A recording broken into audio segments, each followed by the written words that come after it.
how do we go about resisting this? First step is what we call nonviolent and peaceful means. Okay. If it becomes clear after a long struggle that violence becomes the only way to resist this kind of destruction, then it is allowed, but we don't call it just war and we don't call it holy war. It is allowed only for the purpose of what we technically use as self-defense. So is that equivalent to what we might call a necessary evil? Well, necessary evil to repel a greater evil. Yeah.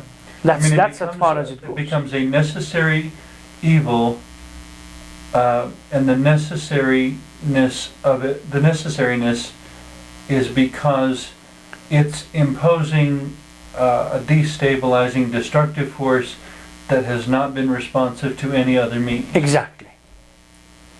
So technically speaking, for us, Islam is not a pacifist religion that says no violence whatsoever. It says you are required to resolve the issue as much as possible with non-violent ways. And it is only prescribed option as the last step when everything else fails. For that only.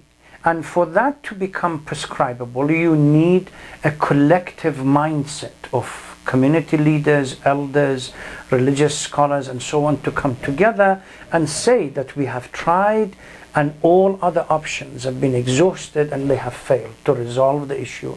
Now there is a possibility that we may be able to resolve it through this.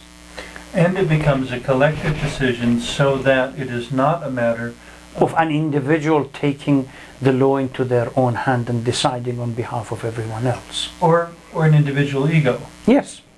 Yeah. And these people that, if you look at the conditions that must be satisfied for such a declaration to take place, you need the wisdom of the community behind that manifests itself through these individuals, highly qualified, very learned, that they don't have an axe to grind or the ego to satisfy, and then no pressure from, or not pressure, no persuasion from bribery. Exactly, just individuals. That justice is constantly repeated. Yeah. This is not about economic advantage. No, it's purely as a self-defense, and they will decide that all other avenues have been exhausted, and we have no other alternative but to go through to bring that stability back.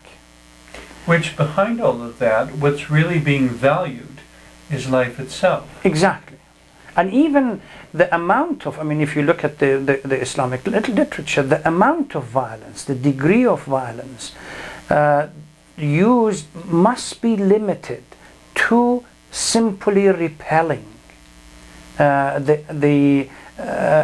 this destabilizing force and stabilizing the community once again.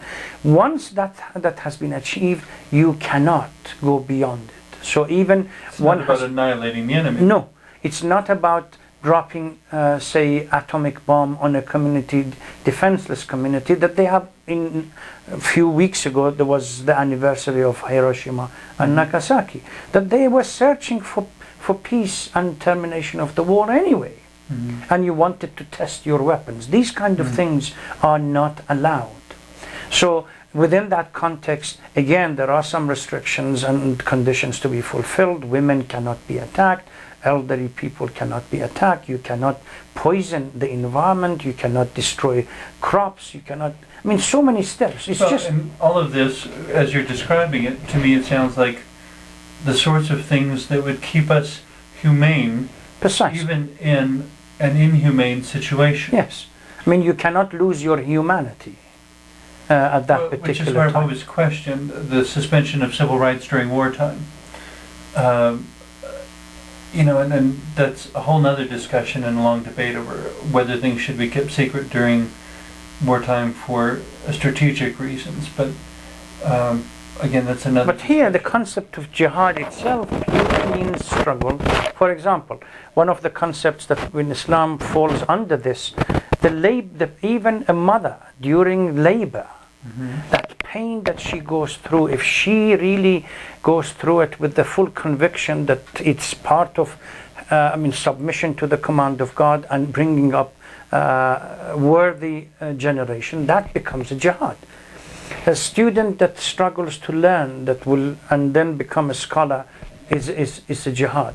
A scholar that teaches so it has becomes more to do with your internal focus while you're doing it. Yeah, but at the same time, while you're doing it, it's the focus that I'm doing it for the sake of God, but manifests itself in different kind of scenarios. It is a real action. Exactly. But it's done with a certain intention, a certain awareness, yes. A certain mental focus, a certain prayerful focus. And in everything, whether it is struggle to learn, whether struggle to teach, whether struggle to bring up children as parents, whether struggle to be a good citizen, one has to be God conscious. And that is what we call jihad. If you go to an Arab and say, do you do jihad? Hal anta mujahid? Technically speaking, do you struggle? The person waits for you to qualify the sentence. Struggle in what? But the Western media, unfortunately, tries to present this purely in the narrowest of the sense, in the self-defense, and then even the self-defense one, they try to misrepresent it into the context of the Holy War. We don't have such a thing. It's kind of, at least I'm not so sure about Europe, maybe, but at least in the United States, this preoccupation with sensationalizing everything. Yes.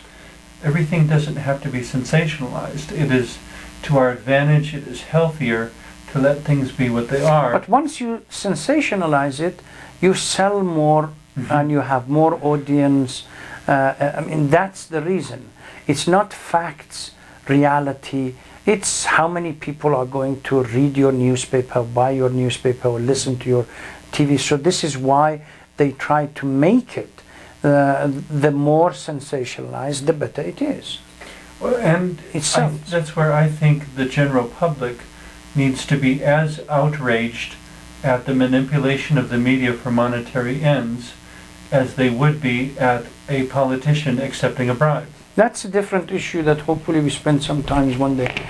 We discuss it from our point of view and from the Western point of view, because Muslims have a different approach to this, that they ask their newspaper, their media, their politicians to be accountable before the faith as much as anybody else.